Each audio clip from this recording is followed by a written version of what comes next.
तो जगत में आकर्षण जल्दी होता है पर आनंद नहीं है, उबोगे एक दिन। ठीक ऐसे समझ लो, बोरिंग कराई एक जगह, पानी नहीं निकला, दूसरी जगह कराई, थोड़ा सा हल्का फुल्का कीचड़ फीचड़ निकला, तीसरी जगह कराई, पत्थर में अटक गया, चौथी जगह बढ़िया से कराई तो स्रोत फूट पड़ा। जब तक स्रोत न निकले तब तक जल को नहीं मानते। ऐसे ही इस दुनिया में तुम्हारा मन न जाने कहां कहां खुदाई करते रहता है। मैं तो यूं कहता हूं जैसे उस इंजीनियर के साथ वो बताता है पानी कहां ज्यादा है, अच्छा है, वो साथ में होता है। ऐसे ही तुम्हारे सद्गुरु रहें, अपने सद्गुरु को लेकर के अपने मनीषा के ज्ञान से अपने मन के द्वारा जगह जगह तुमने खुदाई कर ली। कभी परिवारों में देख लिया, कभी अनाजों में देख लिया, कभी शराबों में देख लिया, कभी पबों में देख लिया, कभी क्लबों में देख लिया, कभी सिनेमा में देख लिया, कभी यहाँ देख लिया। एक बार अपने गुरुदेव के साथ चलते हुए जा करके भगवान ज्ञान और शास्त्रों के भीतर ऐसी खुदाई करो कि श्री कृष्ण का स्रोत फूट पड़े और आनंद तुम्हारे जीवन में सदा के लिए उपस्थित हो जाए। वो स्रोत जब आता है तो फिर जल नहीं हटता। ऐसी खुदाई चाहिए, ऐसी बोरिंग चाहिए। कीचड़ की बोरिंग से काम नहीं चलेगा, पत्थर में अटके बहुत जगह।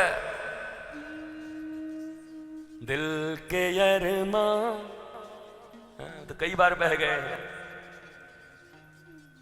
अब दिल के अरमान ठाकुर जी को बनाओ और कभी कभी उनके लिए भी अश्रु निपतित करो। भगवान से मिलन में जितना आनंद है, भगवान के विरह का भी उतना ही आनंद है। पर याद रखना, विरह उसी को होता है जिसका मिलन हो चुका हो। मिलन के बाद जो विरहानंद है उसको शंकराचार्य, आदि गुरु शंकराचार्य के दादा गुरु गौड़ पादाचार्य भी उस विरहानंद को ढूंढते हैं। मिलनानंद फिर विरहानंद। 7 दिनों तक श्याम नगर से हमारा आपका मिलनानंद है और फिर 21-22 तारीख से विरहानंद शुरू होगा हमारा, उसका भी आनंद लेंगे। मिलन में इतना आनंद है तो विरह विछोह में कितना आनंद होगा। ऐसे ही भगवान से प्रेम करो। गुरुदेव भगवान बता देंगे कि यहां दिल लगाया, वहां दिल लगाया, यहां काम किया। बस एक छोटी सी टेक्निक बता देंगे, उस टेक्निक से तुम वहां पर अगर लग गए तो सीधा स्रोत मिलने वाला है। ऐसा स्रोत जो कभी सूखेगा नहीं। बाकी स्रोत तो सूख गए। जब पैसा था तो बड़ी यारी थी, जब पैसा था तो बड़ी रिश्तेदारी थी, जब हुस्न थे, जवानी थे तो बहुत चाहने वाले थे। चमड़े सिकुड़ गए तो अपने भी निकल गए। ऐसे तो इस दुनिया में लोग तुम्हें मिलते ही रहेंगे। पर एक हमारा प्यारा ही है जो कुब्जा के 3 जगह टेढ़े को भी ठीक कर देता है। सही समय पर द्रौपदी को जरूरत पड़ती है तो वहां भी आ जाता है। अरे छोड़ो द्रौपदी को, गजराज हाथी को भी जरूरत पड़ती है तो ठीक समय से पहुंच जाता है। ये दुनिया वाले आते तो हैं काम बिगड़ने के बाद या काम बिगड़ने के पहले, पर हमारा सांवरा आता है तो ठीक काम बिगड़ रहा हो बनाने के लिए आ जाता है। उसी से एक वही है जो आता है। इसलिए संबंध उससे जोड़ना है, उसके साथ संबंध को प्रगाढ़ करना है।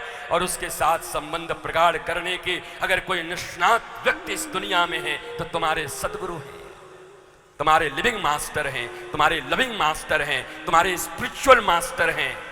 Not religion master only, the spiritual master, आध्यात्मिक गुरु जो तुम्हें अध्ययन धन आत्मा सिखा देंगे। शरीर पढ़ना तुम सीख गए हो थोड़ा थोड़ा, आत्मा की पढ़ाई सिखा देंगे, मौज में आ जाओगे, रसिकता आ जाएगी जिंदगी में। अभी सिख हो, ऐसा सीखे, फिर रसिक हो जाओगे, मौज आ जाएगी। अहबा के बिहारी ये बिनती हमारी, मेरे नैनों से नैना मिलाए रहो। रसिकों के सुसंग में सदा मैं मस्त रहूं। जग जाल से नाथ बचाए रहो। ओह बांके बिहारी ये बिनती हमारी, मेरे नैनों से नैना मिलाए रहो। रसिकों के सुसंग में सदा मैं मस्त रहूं। अब तुम बताओ, तुम रसिकों के संग में मस्त हो या अपने ही इर्द गिर्द में घिरे हुए टेंशन डिप्रेशन के रोगियों, चिड़चिड़ाने वाले लोगों के बीच में, सिकों के बीच में तुम हो। मैं तुम्हें सिकों के बीच से निकालकर रसिकों के बीच लाना चाहता हूं, और इसी को सदगुरु कहते हैं, जो सिकों से निकालकर रसिकों के बीच खड़ा कर दे। यही सदगुरु है। हम चारों तरफ सिक हैं, लोग परेशान हैं, हैरान, दुनिया से हैरान है, परेशान है, परिवार से हैरान है, परेशान है।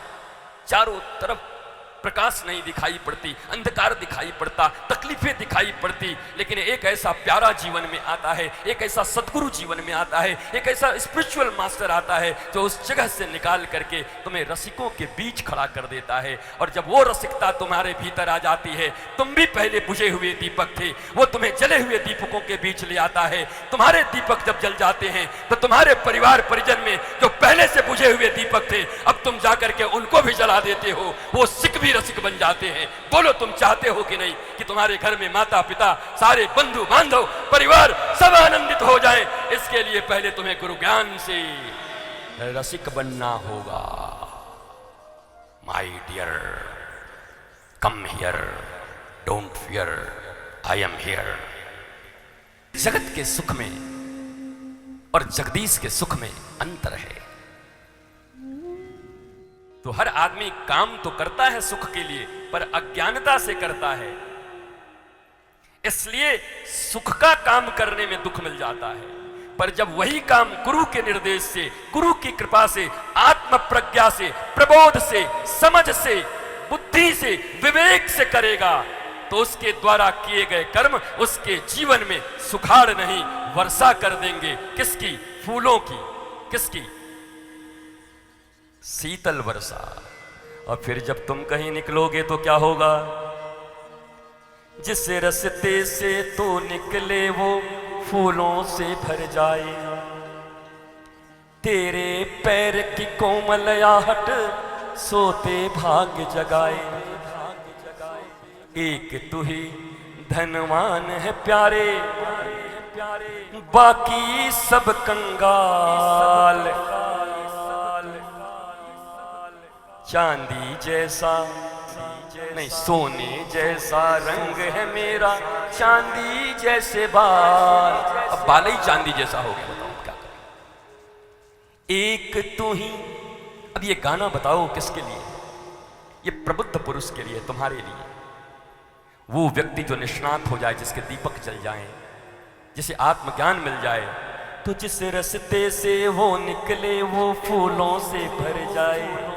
वो जहां जाएगा फूल खिलता जाएगा, सुगंध फैलती जाएगी, सुबास होता जाएगा जिंदगी में, दुर्गंध में सुगंध आ जाएगी, कांटों में फूल खिल जाएंगे, कठिनाइयों में समाधान मिल जाएगा।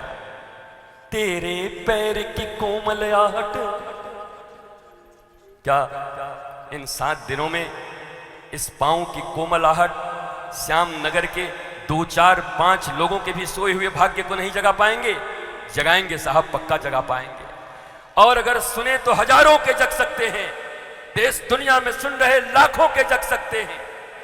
तेरे पैर की कोमल आहट सोते भाग्य जगाए। और जब गुरु के दीपक से जलकर तुम्हारा दीपक भी जल जाए और तुम भी जहां निकलोगे, तो तुम्हारे लिए भी यही गाना गाया जाएगा। जिस रास्ते से बरमन निकले फूलों से भर जाए, जिस रास्ते से गुलशन निकले फूलों से भर जाए, जिस रास्ते से श्याम नगर के लोग निकले वो देश फूलों से भर जाए।